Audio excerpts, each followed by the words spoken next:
अस्सलामुअलैकुम मेरे मदरसा आधुनिकी ट्रॉलर शिक्षक साथियों।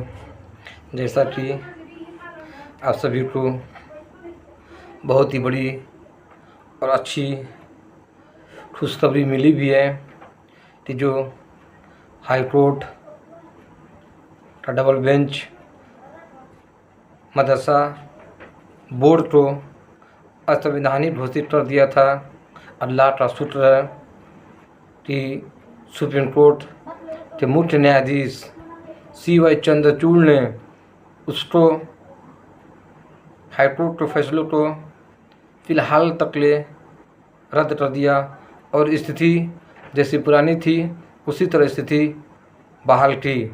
मेरे प्यारे मदरसा आधुनिक शिक्षक साथियों, मेरी बात थोड़ी सी कड़वी और टाइट निकलती है, लेकिन मैं वही बोलता हूँ जो स्पष्ट और साफ़ सुथरी बात रहती है। मेरी कोई भी वीडियो आप लोग जाकर यूट्यूब पर देख सकते हैं। मैं कोई नेता नहीं हूँ कि मैं आप लोग से कुछ झूठ अफरेब बोलकर लोकप्रियता हासिल करूँ, लेकिन मैं आप लोगों के सामने आज जो बात रख रहा हूँ, आप लोग अपने दिमाग पे और अपने दिल पे सोचिए, गौर करके कि मैं जो बोलने जा रहा हूँ क्या सही है और उसमें क्या गलत है। तो आधुनिक ट्रॉलर शिक्षक साथियों, जब ये तुरंत हाई कोर्ट ने मदरसा बोर्ड को असंवैधानिक घोषित किया तो सरकार की मंशा देखिए।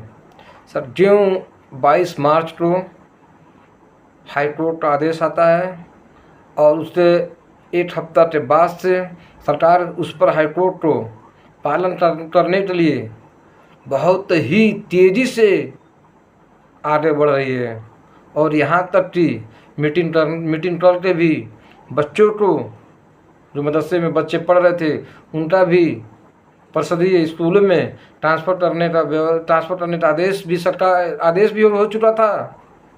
और सारे प्राइमरी स्कूल में जो आपके आस-पास में प्राइमरी स्कूल होगी, आधुनिक शिक्षक साथियों, अब जाकर पता कर लीजिए, सारे स्कूलों पे GO आ गया था कि मदरसा के जो भी बच्चे आते हैं बिना TC फीसी का उनका एडमिशन किया जाए। वो तो अल्लाह का शुक्र था कि सुप्रीम कोर्ट ने उसको रद्द कर दिया। तो मेरे प्यारे मदरसा आधुनिक शिक्षक साथियों, आज एक पॉइंट मैं आप सभी से सामने बताने जा रहा हूँ। बहुत ही ध्यान से ये एक पॉइंट सुनिए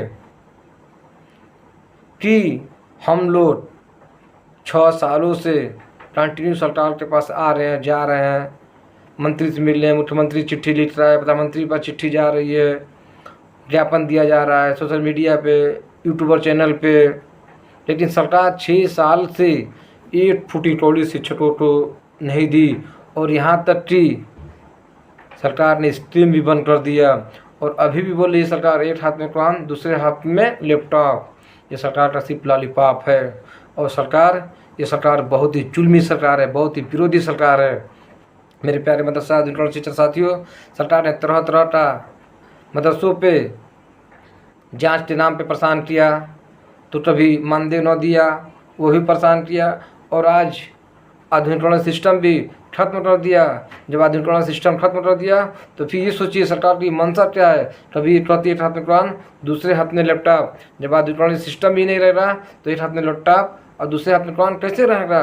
तो मेरे प्यारे मदरसा आधुनिकीकरण शिक्षक साथियों, सरकार का मंशा बहुत ही गलत है। जब ये सरकार हाई कोर्ट के सिंगल बेंच का फैसला आया था कि मदरसा आधुनिकीकरण शिक्षकों को 8 सप्ताह के भीतर पेमेंट कर दीजिए, तो सरकार तुरंत डबल बेंच में अपील कर दी। और हमारे मंत्री दानिश आज़ाद अंसारी जी से हम लोग बार बार मिलते हैं, वो भी बेचारे कुछ नहीं कर पा रहे हैं। सरकार तो जब देना रहता, जब हाई कोर्ट का सिंगल बेंच का फैसला आया था तो सरकार उसी समय मानदेय दे देती, लेकिन सरकार मानदेय देना नहीं चाह रही है, इसीलिए सरकार ने डबल बेंच में अपील किया। तो फिर मेरे प्यारे मदरसा आधुनिक शिक्षक साथियों, बहुत कुछ कमियाँ है। सरकार ये मानदेय नहीं देगी, स्कीम बंद कर देगी, एक आदमी को बहाल कर देगी। अगर आप लोग को बचना है तो एक ही रास्ता बचा हुआ है और वो है सुप्रीम कोर्ट का। सारे संगठन आपस में मिल के कुछ आपस में राय मशवरा करके और सुप्रीम कोर्ट में एक बढ़िया से 2-4 लायर अच्छा रट के और अपने हक में फैसला करवाते, तब जाके आप लोग बच पाएंगे। अन्यथा अब ये मदरसा आधुनिक स्कीम बिल्कुल ख़त्म हो चुकी है। मेरे प्यारे मदरसा आधुनिक शिक्षक साथियों, अभी 4 जून को रिजल्ट आएगा। तीसरी सरकार बनती है, बिगड़ती है। 4 जून के बाद से 2-4-6 महीना तक ले इधर रफड़ा डफरी चलता रहेगा। उसके बाद से 4-6 महीना इधर उधर लफड़ा लुफड़ी चलता रहेगा। उसके बाद से जो हमारे ओम प्रकाश जी मंत्री हैं, हमसे अभी 1 दिन पहले ही उनसे बात हुई थी, फ़ोन उठाया था ओम प्रकाश राजभर जी ने। हमने पूछा सर ऐसी है कि मदरसा यूनिवर्सिटी जब स्कूल का बच्चों का ट्रांसफ़र हो रहा है तो मदरसा यूनिवर्सिटी का ट्रांसफ़र क्यों होती है? उन्होंने तुरंत फ़ोन रख दिया। तो मेरे प्यारे मदरसा यूनिवर्सिटी साथियों, ये सरकार सुनने वाली नहीं है। और खुदा न खास्ता अगर राजभर जी का लौटा घोषी से चुनाव हार गया तो और बुरी दशा मदरसा यूनिवर्सिटी शिक्षकों पे चली आएगी और तरह तरह की सरकार मदरसे पे जांच परेशान करेगी और कुछ नहीं करेगी। तो बचने का एक ही रास्ता है। मदरसा यूनिवर्सिटी शिक्षक साथियों के सारे संगठन आपस में मिलकर, मैं बार बार कह रहा हूँ, आपस में मिलकर सुप्रीम कोर्ट में एक बढ़िया से अच्छा से पैरवी वकील रखे, पैरवी कराएँ और अपना स्थायी टॉलर के लिए डिमांड रखें। अस्थायी टॉलर के लिए डिमांड रखें, तब जाके मदरसा यूनिवर्सिटी शिक्षक बच पाएंगे और इनको नियमित मानदेय भी मिलेगा और अस्थायी भी होंगे और ये सरकार के भरोसे रहेंगे। तो मैं कह दे रहा हूँ, बार बार कह रहा हूँ, ये सरकार कुछ नहीं करेगी। जब हाईकोर्ट का आदेश आया था बच्चों को ट्रांसफ़र करने का तो सरकार ने 1 हफ्ते के भीतर कार्रवाई स्टार्ट कर दिया था। और यही वो सरकार है जो पेमेंट देने के लिए सरकार कहती है कि हम पेमेंट देंगे, सरकार कहती है कि मदरसों का आधुनिकीकरण करेंगे और हाईकोर्ट का आदेश आने के बाद भी 4 सप्ताह में आधुनिकीकरण शिक्षकों को पेमेंट करिए, लेकिन सरकार डबल बेंच में अपील कर दी। अभी भी आप लोग सोचिए सरकार की मंशा क्या है।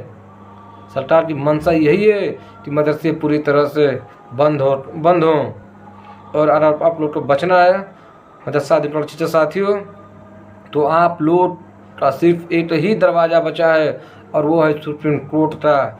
जितनी जल्दी सुप्रीम कोर्ट में जाते हैं उतना ही जल्दी फ्यूचर सुरक्षित होगा, नहीं तो लेट करके जाएंगे। तो सरकार 6 साल से स्कीम तो बंद ही कर दिया है। सरकार स्कीम बंद कर दिया है। सरकार स्कीम बंद किया है 2022 में ही स्कीम बंद कर दिया है। अगर आप लोग पढ़ाने जाते हैं तो बिना तनख्वाह का पढ़ाएंगे। तो अगर आप लोग को अच्छा है कि बिना तनख्वाह का पढ़ाएं तो आप लोग पढ़ाइए, इसमें कोई किसी का मनमानी नहीं चलेगा। लेकिन मेरे प्यारे शिक्षक साथियों, अगर सुप्रीम कोर्ट में नहीं जाएंगे तो आप लोग कहीं से भी बच नहीं पाएंगे, क्योंकि बार बार बोल रहा हूँ सरकार की मंशा नहीं है। सरकार की मंशा ठीक नहीं। सरकार ने धीरे धीरे कभी स्कॉलरशिप बंद कर दिया, कभी आधुनिक सिस्टम बंद किया, कभी 1539 से बाहर कर दिया, कभी शिक्षा मंत्रालय से अल्पसंख्यक मंत्रालय में फाइल ट्रांसफ़र किया। सरकार तरह तरह का प्रयोग कर रही है, लेकिन आज भी हम लोग सरकार से उम्मीद पाले हुए हैं। ये बेईमानी है मेरे प्यारे मदरसा आधुनिक शिक्षक साथियों, ये बेईमानी है। हम लोग को सरकार से कोई उम्मीद नहीं रखनी चाहिए। हाँ, सुप्रीम कोर्ट में अपील मामला कर दें और सरकार के पास आते रहें, जाते रहें। सुप्रीम कोर्ट जो फैसला होगा वो सर्वमान्य फैसला हो जाएगा, चाहे स्कीम बचे चाहे स्कीम खत्म हो जाए। एकदम साफ सुथरी बात है मेरे प्यारे मदरसा शिक्षक साथियों। अगर आप लोग तो कोई कहता होगा कि इनसे बात हो रही है, उनसे बात हो रही है, ये कर देंगे, वो कर देंगे, इलेक्शन बाद वो ये हो जाएगा, वो हो जाएगा, तो कुछ होने वाला नहीं है मेरे प्यारे शिक्षक साथियों, कुछ होने वाला नहीं है। सरकार से कोई उम्मीद आप लोग बिल्कुल ही मत रखिए। जो भी बोल रहा है कि सरकार से मेरी बात हो रही है, यहाँ चल रहा है, वहाँ चल रहा है, कुछ नहीं चल रहा है। सरकार की मंशा ही बहुत ही गलत है। स्पष्ट शब्दों में दिख गया। मैं वो फिर से बात दोहरा रहा हूँ। जब ये हाईकोर्ट का आदेश आया, 1 हफ्ता में सरकार ने हाईकोर्ट का पालन करने के लिए बच्चों को ट्रांसफ़र करने के लिए आदेश जारी कर दिया। बैठक हो रही, सारे विद्यालयों पे जाके पता कर लीजिए। आप लोग प्रसिद्ध विद्यालय में वहाँ पर लेटर चल रहा था कि मदरसा आधुनिक शिक्षक के कोई भी बच्चे आए तुरंत उनका बिना टीसी फीस का एडमिशन किया जाए।